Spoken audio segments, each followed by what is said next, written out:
broadcast network, AfterBuzz TV. Over 20 million weekly downloads in over 150 countries, and your number one source for after-show entertainment.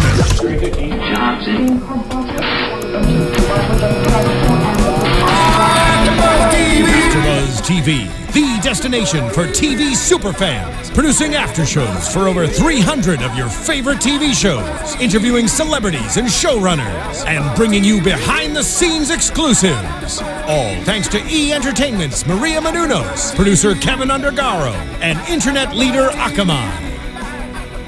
Now, let the buzz begin! Hey guys! It's Grimm time! Again, it's AfterBuzz TV! Thank you so much for tuning in! Guys, I'm your host, Zach Wilson. Thank you for joining us. Oh, we're here, if you can hear me, we're here talking about the Grimm identity, because it's Season 5! Oh, I'm so excited to talk about this episode, but we can't get started until the quote. It's not light that we need, but fire. Wow, that was nice. beautiful. Yeah. I've been waiting all summer to do that. As I said, guys, I'm your host, Zach Wilson. You can tweet me throughout the week, throughout the show, at @ZachWilson, ThatzachWilson. And I want to thank my fantastic panel for coming back this year. Those of them that made it through the scuffles of the summer. Yell Teagle is here. Hi, everybody. You can tweet at me during the show and throughout the week at Yell Teagle. That's YAELTYGIEL. I'm also in the chat and on Twitter taking care of you guys. The live chat. If you guys have never joined us live, every Sunday at 6 p.m. Pacific Standard Time. Sunday. Tari Miller's back. Yay! Yeah, Tari J. Miller. You can find me on Twitter now and forever at Tari J. It's TAURIJAY. Yay! All right, guys, let's get into it. First impressions. What do you think? We all know what I think. I don't need to say it. Everyone knows. Yeah. Okay. Yes, Meisner is back. Yes, he is. Yes, he is. Yell. Try to take a deep breath.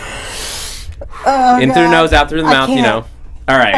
Okay. But Outside we will trust me, guys. We will talk about Meisner. Yes. Other than that, overall, what do you think of the premiere? I absolutely loved it. I love that we started with Nick and we ended with Nick. I love that we had this story that didn't take us to whatever, story of the week. It was, there's something really important happening right now and we need to deal with that right now. Yeah. I love that that's where we started. Is fantastic. This show is at its best, at its finest, when it is just sticking to serialized storytelling, and that's what this episode was 100%.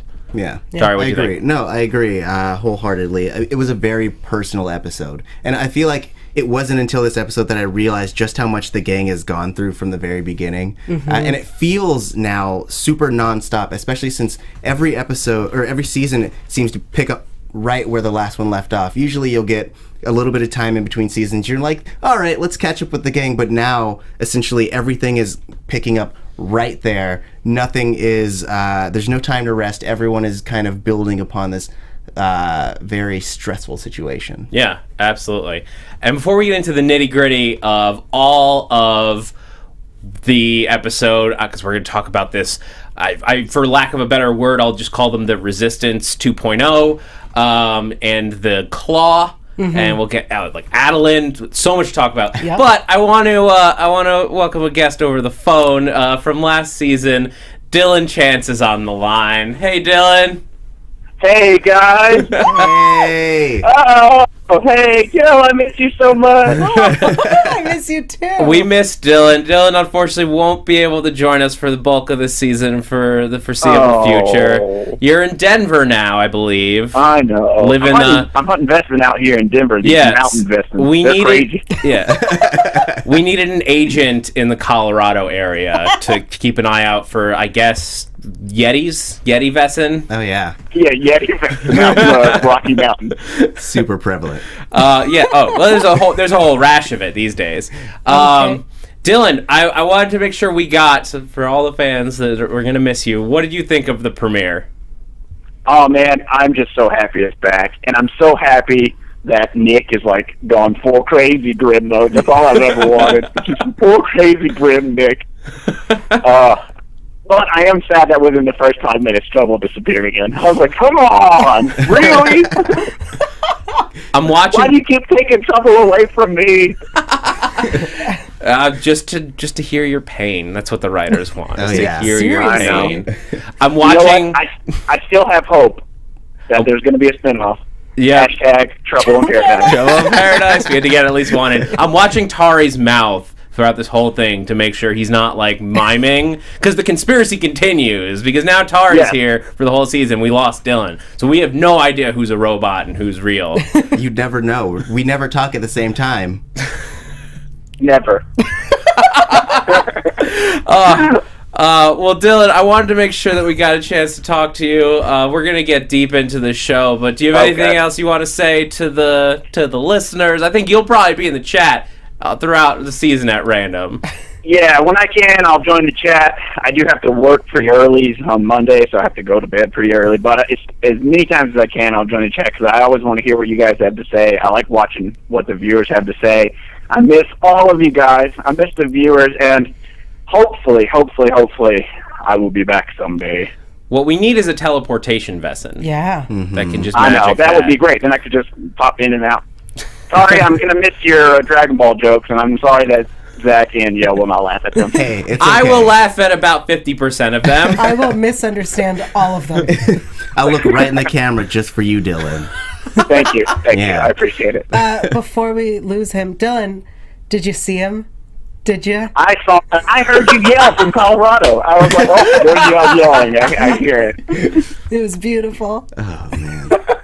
I'm so happy he's back for you, yeah. Thank you. Me too. All right, Dylan, thanks so much for calling in, and we hope to see you soon. Thanks, guys. Come Good soon. luck. Have We're a fun season. Have a good one, Dylan. Heart you. Bye. All right, guys. Now it's time to just get into it. I want to start off with the big storyline that's clearly going to be the overarching plot line for the season, and that is whatever Chavez's people call themselves. We talked about this a little bit before the show, because we didn't get within this episode. We didn't get a name. Yes. So in the chat roll, I was paying attention, guys. I really was. So in the chat roll, we have somebody pointed out that there's the Loafer group, which is spelt Laufer, but according to Grimm Wiki is pronounced Loafer, which I believe is actually the Resistance, is what they're called. And then there's the Claw group, which is the 4-swipe claw. Right. Those are two separate groups. And then there's Chavez / Meisner's group, which we don't know who they are or what they're called. So now we have 3 groups. The Resistance, I believe, is not involved. And it was, as we recall, Meisner was, he's just a gun for hire. Yeah, He'll go wherever you pay him. So the idea that he was with the Resistance and now he's with this and that they're not necessarily the same makes complete sense. Because he, just pay him and he'll change teams.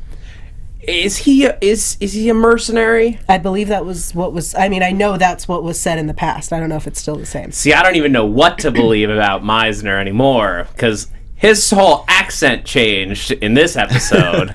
Yes. Which I was like, I thought he had an accent. What's happening here? Oh, he very much does. Well, first off, Yell, what do you think of the new accent? I don't like it. I want his accent. But him on the phone... we're talking about the phone call, right? Yes. Well, he also, I believe, when he spoke to Chavez briefly, didn't he not have an accent there? I didn't notice. I think I was too pretty. He was too pretty to look at. I thought he talked I was there. not listening.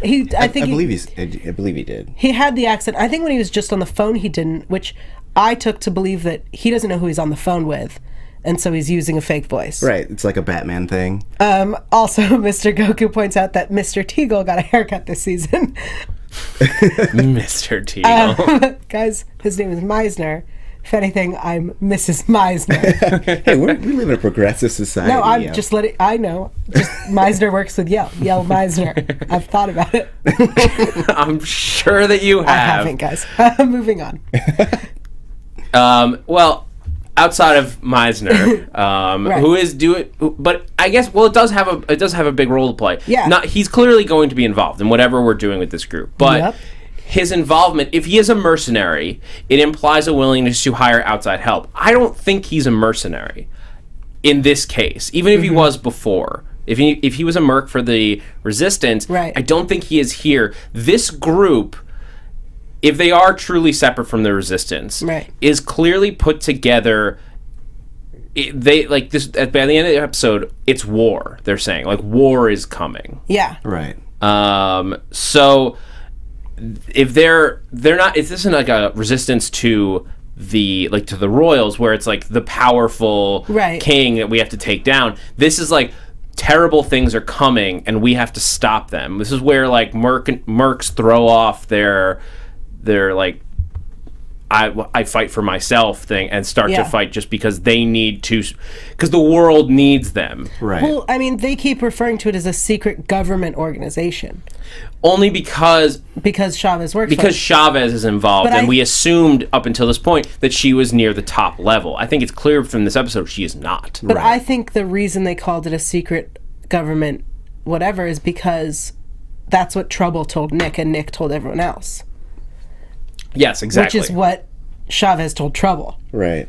Well, I mean, I could also see this still being the same resistance in that, like, Meisner killed the king at the end of the season. So essentially, the royals have to strike back at some point, and this could be that. I mean, the king was the king, but there are other family members, as we know. It's a whole family, and though many of them have died since the beginning of the show, like, I mean, you kill the king, and it's not chess. Like, the knights still exist. The knights still fight for the kingdom. That's true. I think the royals are not. To me, it seems like the royals are not going to play a part in this. This doesn't feel like them.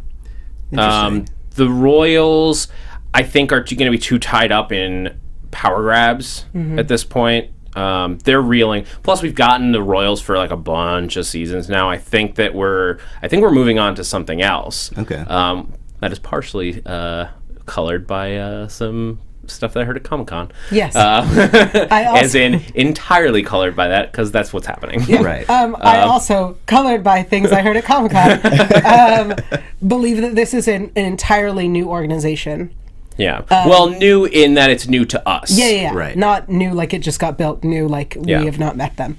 And I believe that Chavez thought she was higher up maybe in the group. Because they were looking for from what we know, let's go with what we know about this group. Right.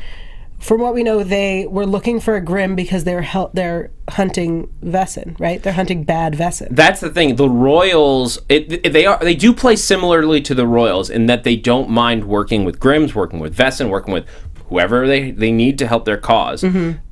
I think they targeted Nick, not just because he's a Grimm, but because he's a Grimm that is willing to work with Vesson. I think that is the deciding factor for them, because there was a moment when they have Chavez in, like, when they've captured Chavez, the Scooby Gang is like full on kidnapping at this point. Right. Kidnapping a federal agent. Yeah. Let's make that clear. They have detained a federal agent. I don't see the problem. And there's a moment where she knows, where after Monroe and Rosalie Vogue, she sees that they all know that he's a Grimm. They're all okay with it. And it was at that point that she turned her attitude to, I'm going to work with these people. I'm going to get Nick in touch with them. It wasn't just, to me at least, it wasn't just that he was a Grimm. It was also that he was a Grimm who was very perfectly willing to work with and be friends with a Blootbot, a Fuchsbau, and regular humans, and that was his team. So, if we back up until Nick reveals to her that he's a Grimm, the whole story we have is she was after Trouble. Right? Yes. Chavez was after Trouble because Trouble's a Grimm. They wanted to recruit a Grimm. Yes. Right. And the reason they attacked him and took Juliet and the head, I'm going to assume is because they came in and took trouble. In their minds, this is a human. And in his house now we have a Grimm who shot a Hexen Beast, and there's a beheaded Grimm. So they cleared the scene because they're like, this is a human. Oh, and they left Nick. That's why they because drugged him they're and like, left him there he's and not cleaned it up. involved in any of this. Right. What does he know? He's this stupid human. Oh. Yeah. Nice. Thanks. Because I've been spending this whole weekend being like, why would they just leave him drugged and clean up?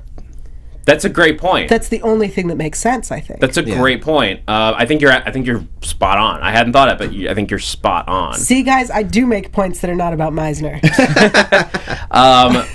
But to build on that, I still think that there was definitely a shift in her momentum when she saw that they were all friends. I think maybe that was when she realized, like, this guy's not crazy. He's not crazy. He is desperate for answers and is only attacking because he feels like he was attacked. Because we took his dead Hexen Beast girlfriend and beheaded mother. Yeah. And best friend Grimm. People tend to be upset when that happens to them. What?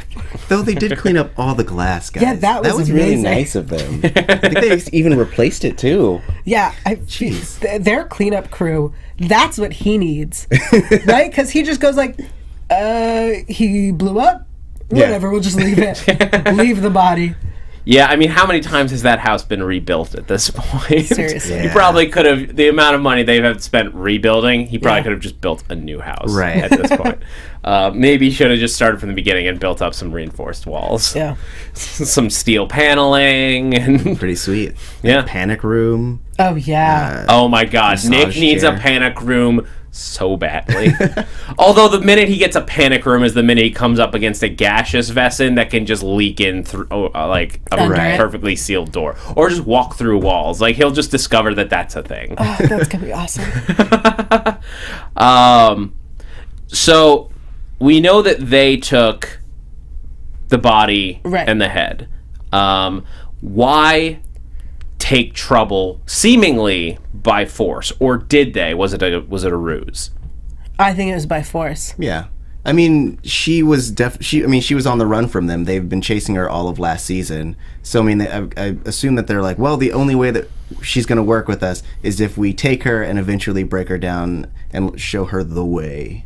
Amber in the chat roll says his insurance rates are probably high. I also want to point out that Amber, by the way, is brand new to the chat roll, guys. Oh. Welcome, Amber. Welcome. Thank you for joining us, Amber.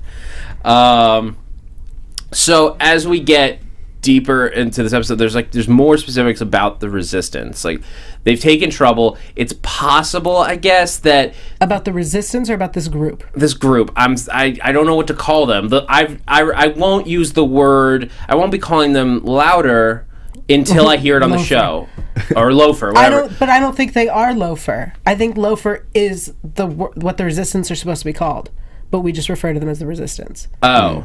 I think this group has no name yet, and therefore we should call it secret government organization. I mean, it could easily be be the Resistance as we've known it. Meisner's involvement seems to hint at that, just because we know that that's who he's working with in the past. And while they could easily have moved him over, it does seem like that was because let's be fair, we are the ones who talk about Meisner more than any other group of Grimm fans anywhere. We?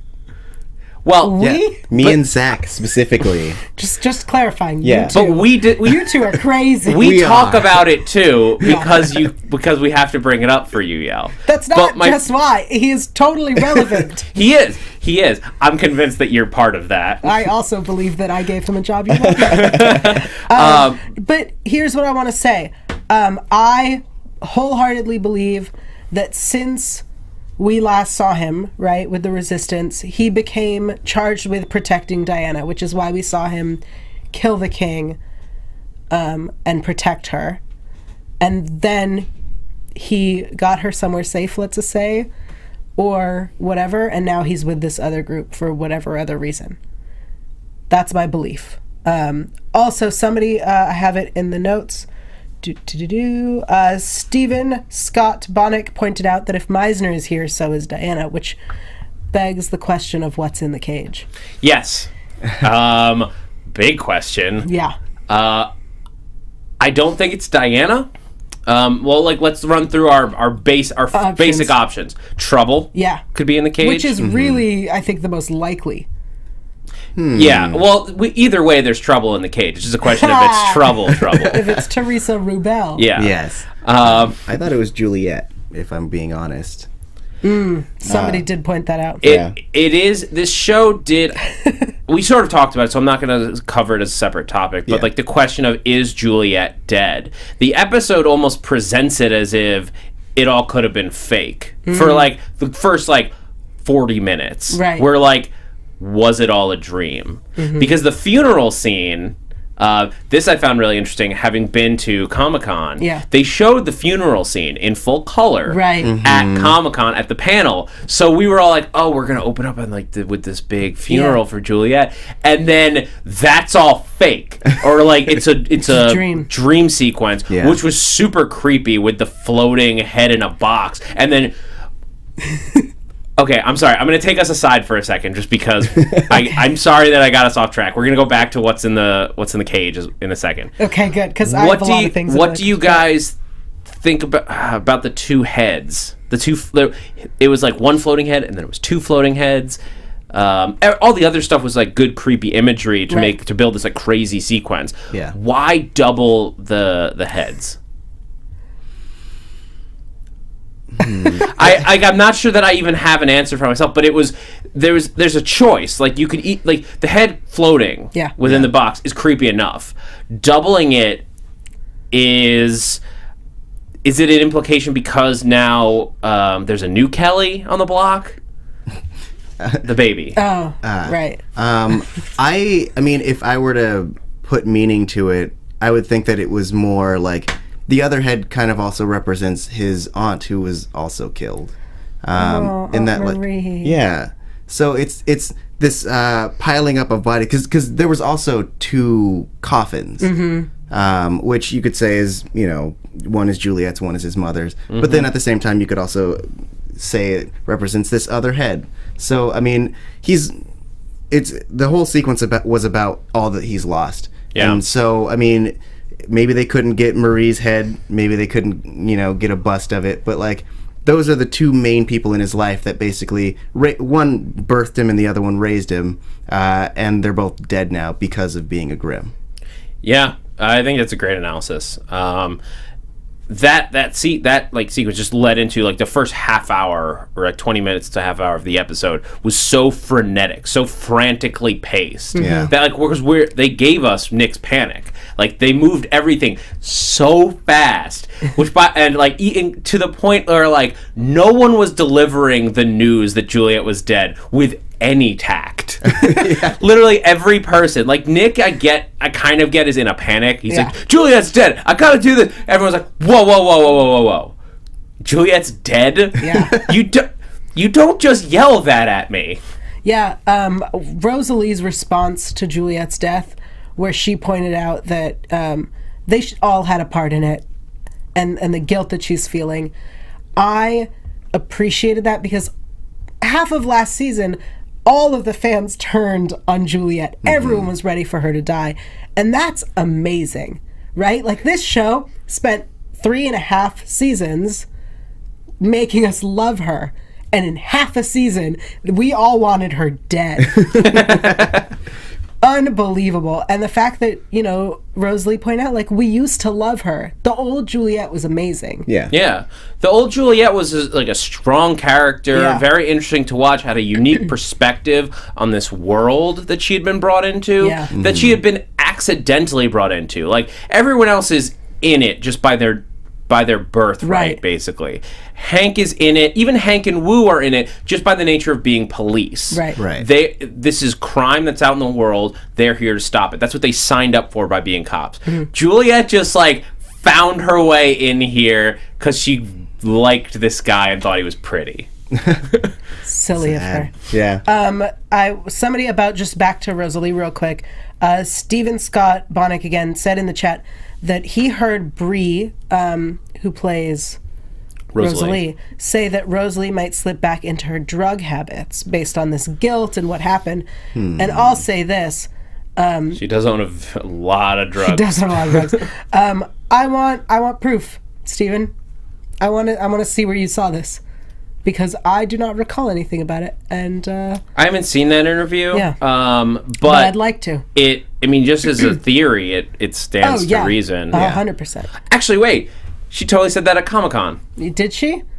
She hinted at it. It was not direct at Comic-Con. Right. But she hinted that like she's gonna see some darker. Rosalie is going to see some darker storylines this year. Are we going back to what's in the cage? Because the chat roll blew up. Okay, let's go back. I apologize. You want to hear what the chat has to say? Yes. Okay. Boo points out that they don't have a Lazarus pit, which I appreciate. Yeah, it's good. No, what do you call it? Frog water? Mm-hmm. Yeah. Melissa Davis Nice. In the chat said, "Oh, crap. Guys, stop talking. Give me a second." Melissa Davis said Diana is not in the cage, and James said Diana is in the cage. She's in a timeout. Lydia says zombie Juliet. Mr. Goku Jr. says it didn't sound like trouble. It sounded like monster-esque screaming. Yeah. Stephen Wheeler said, "What if it's Sheriff Ferris?" I don't understand this reference. Ferris. Sheriff, like The Sheriff Ferris. I'd have to look at that reference. I do not know that reference. Mr. Goku said it's Emma Swan. Tari, what do you think is in the cage? I legitimately think it is Juliet, mostly because, one, habeas corpus. I know that they're like, hey, Juliet's dead, blah, but like we didn't see a body. We saw her die. I love but that. like we didn't see a body. we didn't. I mean, though. that's the first. I mean, it's a rule I say for Marvel shows. Usually, if you don't see a body, they're not dead. Yeah. In this case, Grimm, it's not a comic book show, so they've been good at killing characters when they're dead, but she's such a powerful Hexen beast. Right. I don't think it's unreasonable to think that she could have survived a gunshot. And even one that, like, seemingly killed her. Like, sort of a Death of Superman type thing. Right. Like, she died, but her body's so strong that it healed itself, and she's back. Ferris is the police officer that got possessed by the Blue Ghost. Sacrifice in Mishipishu episode. I don't think that's what this is. That'd be a very... I mean, it's a cool theory.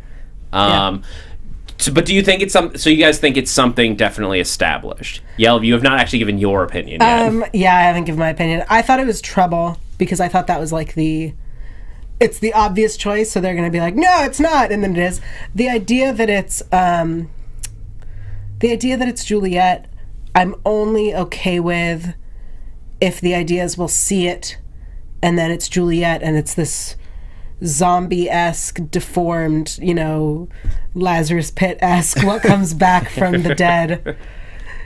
Practical magic reference, that's what I'm going to go with. Okay. What you bring back from the dead is not what you lost. Yeah. And that they have to kill her, and that's it.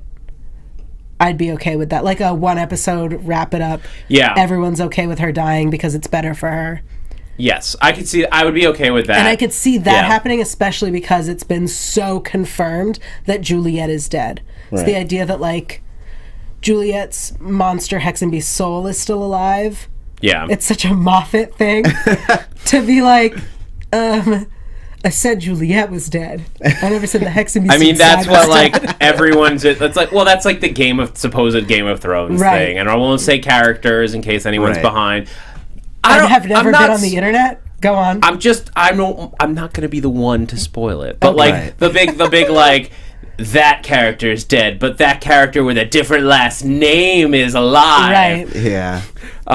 So that's possible. Yeah. I don't know.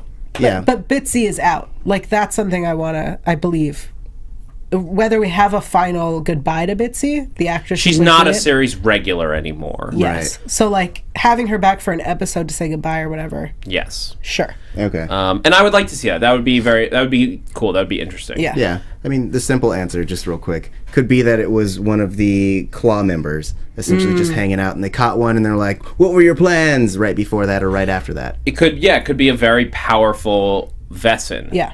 Of whatever kind. I mean, we saw some of them this episode. I couldn't tell what they were. It was too dark. I tried to look at it and I couldn't identify them. Yeah. The ones that attacked them. They looked semi-reptilian. Yeah. They looked different, didn't they all? Weren't they all? Or at least the ones. A lot of them were in shadow. That's the thing. Right. It's like, so we couldn't really see what they were. Right. Yeah. I feel like it's gonna be someone we haven't met. That's my theory. Is that it's a new Vessin or something crazy. I wonder if. Or I'd be very okay with Octopus Man. That's right. Course. I'd be okay with Brian Lecter Octopus coming Head. back. I really like that Vessin and that character. So I would love to see that make a return. Yeah, right. I Sure. mean, Also that. I mean, yeah, I know you're. What would you do if Octopus Head fought Meisner? Would we just not have you on? You would just be in here speechless. No, I'd be so excited. I think you might blow a circuit, though. Probably. Like you might, the fuse in Yell's head might explode. Should just be a continual squeak. Like, is that white noise? You just hear. What's happening? Yep. Just so you're all clear, that's not me. Mine would be a lot lower. Just so there it is. Tari knows. But there's so. I mean, I'm trying to think of what it could be. I'm assuming it's something. Oh, that's what I was thinking. A few, like, I think it was during last season, they had the Grimm comics coming out, and there was a big storyline. The comics did not line up with the show Right. at all. That was why I think they ended up not doing very well, and like they canceled the book series because they weren't. It was as if they took these characters and sent them on an adventure that had nothing to do with the show. Yeah. And like characters had like arcs. They were like Juliet and Nick were like getting engaged and then not getting engaged. I'm like, you can't do that in a comic. That's not how this works. I mean, that's similar to what happened in the show, though. But my point is, like, we're watching that on the show, so you can't also do it in the comics. Right. But there was a whole storyline about hybrid Vessin and like Destiny and like taking ancient Vessin, ancient pure blood Vessin as well. Those factors, like, ignore the storyline that they use, but I would love to see the idea of a pure blood Vessin, because that would get us into something that I know I've been calling for seasons and seasons and seasons. What was that? Vessin origins. Yeah. I want a Vessin origin story. Not just individuals. I want to know the root of the Vessin. And I can't remember exactly what they said about the keys, but the keys are going to come into play very soon. Yes. Yeah. Are they coming back this season? Did they say? I do not recall. Okay. But that information can be found. Yeah. I will tell you guys where at the end of the show. All right. But so before we get a little further into this episode and have to get to predictions, we're coming towards the end. But before we get to the end of this, I want to make sure that I give some great iTunes shout-outs. And stay tuned in, because there's also an announcement at the end of the iTunes segment. So I also make sure to shout-outs. listen in. But yeah, some shout-outs for the people who left us reviews over the summer. Yeah. Found us midsummer or just felt like commenting in the off season. Craft Freak says, best medicine for a geek out. Where has this been my whole Grimm fan life? These guys cover all kinds of theories, hit on points in the show that you need discussion, or ones you may have missed, and make you feel like you are not the only one on this planet full of anxious energy on Friday nights, eager to talk about the Vessin happenings of Portland. Keep up the good work. I'll be waiting for next season.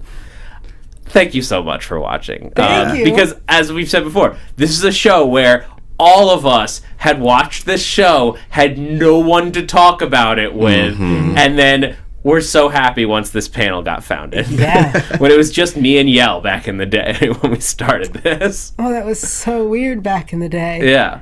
We were like, we're just big Grimm nerds. We just need to talk about it. I mean, literally, Yell and I met the first day that we were doing Grimm. I was like, "Hi, I'm Zach. Let's go talk about Grimm for an hour." I can't pronounce it. I'm sorry. Rukashi, something like that. Yep. Love it. I just found you guys, and I love it! Exclamation points. They didn't say that, but I don't know how else to read the 8 exclamation points that are in there. With gusto. I'm just listening to everything, and I can't wait for season 5. Neither could wait. Eep!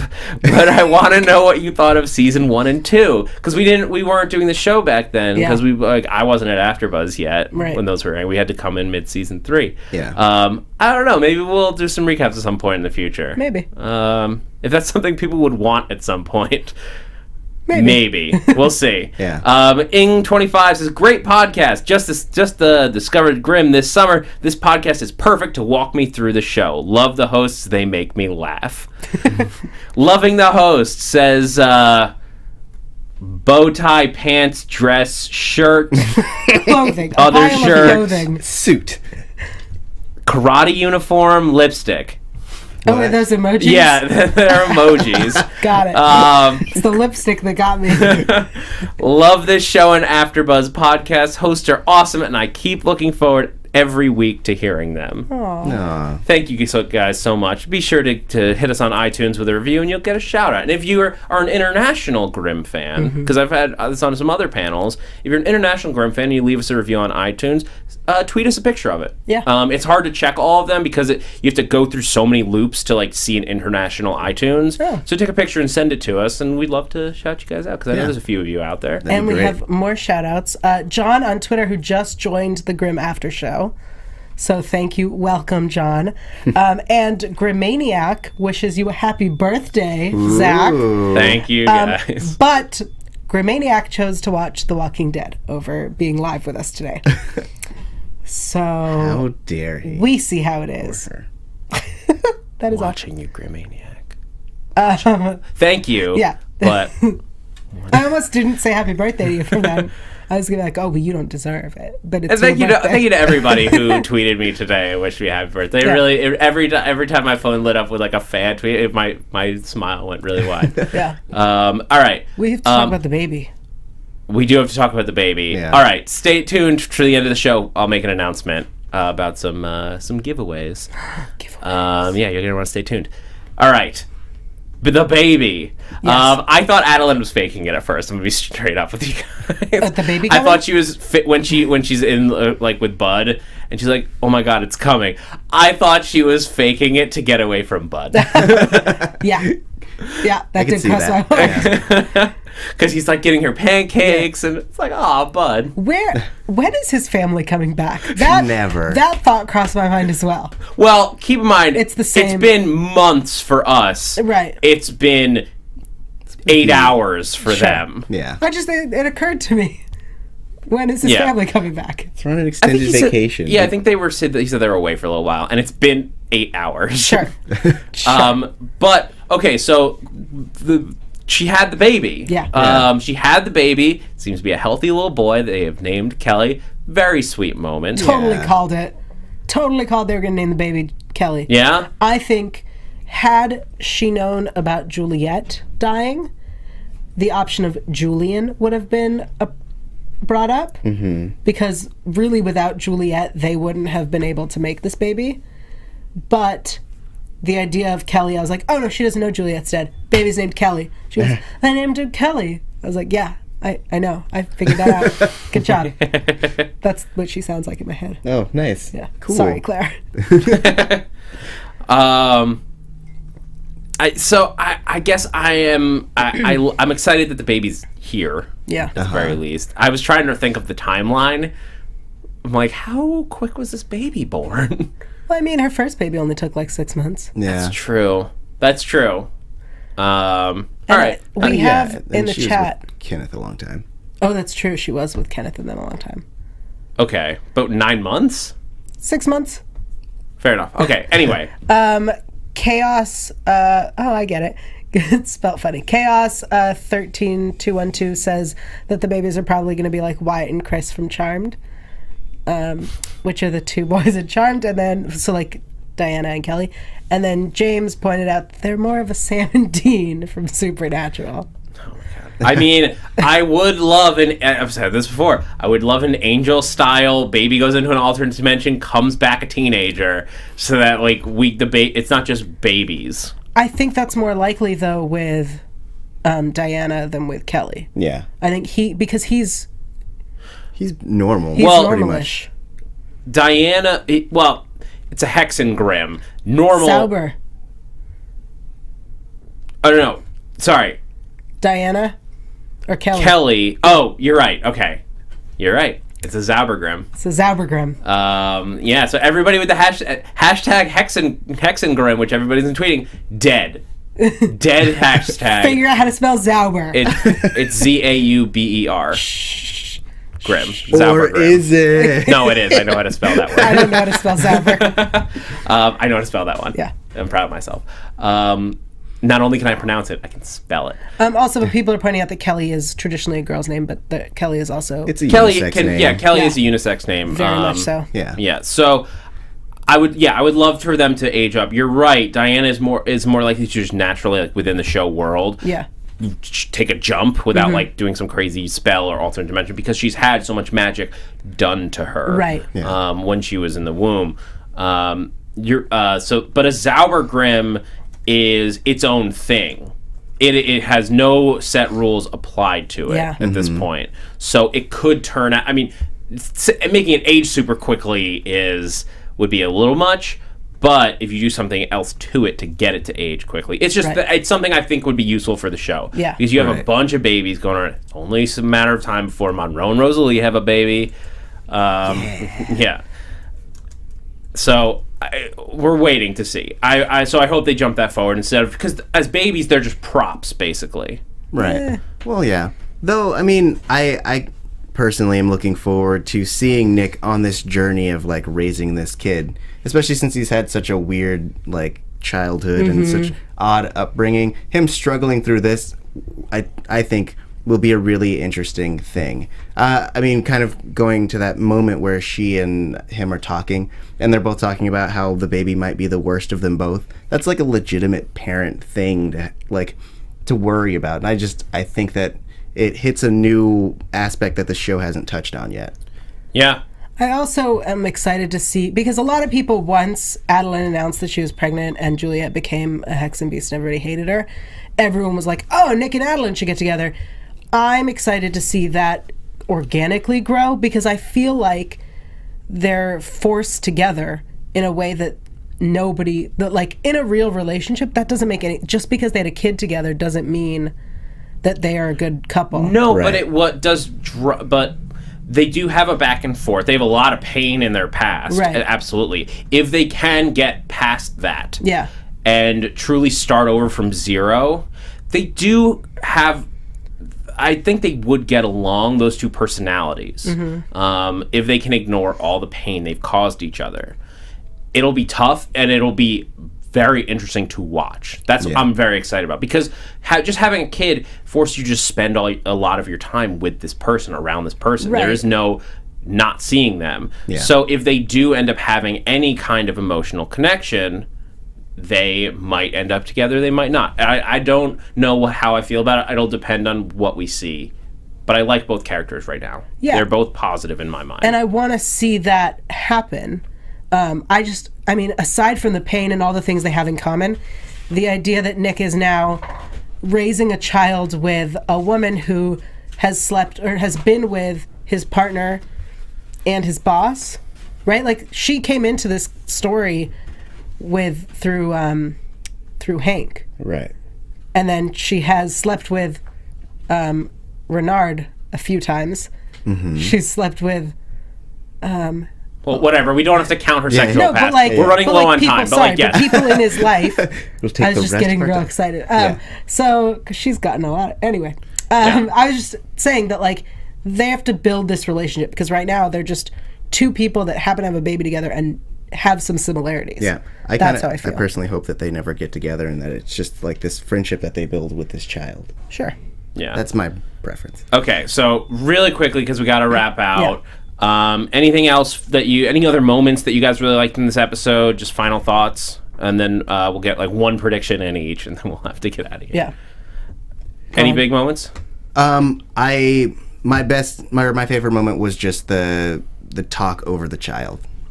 Yeah. Yeah. For me, I loved at the beginning I talked about the frenetic pace that it really kicked off with, and then that moment where Nick thought he heard Juliet's voice upstairs, and he ran up and it slowed down. They got that piano music just like playing him in. My heart broke for Nick in that moment and it was a beautiful performance by David Giantinelli. And I thought it was a very well directed moment. Everything about it was just very good, and you feel for him in that moment. Like you see the craziness that he's gotten into. Like we saw like whirlwind kicks from Chavez into their like dual fight, like all this craziness in this episode. But that moment was the most human thing on this crazy show. Yeah, I loved it. We all know what I loved, so I'm just going to point out what people in the chat, just because I want to touch on it real quick. Stephen Scott Bonick was asking if Sean would be the king next, and James pointed out that Victor is the heir, and that Sean is not a legitimate son. So that if just so people are not confused about the royals, Victor's still alive, and he is still the heir. Yes, there are in some royalties mechanisms by which an illegitimate son claims the throne. Yeah. I doubt that this would. Right.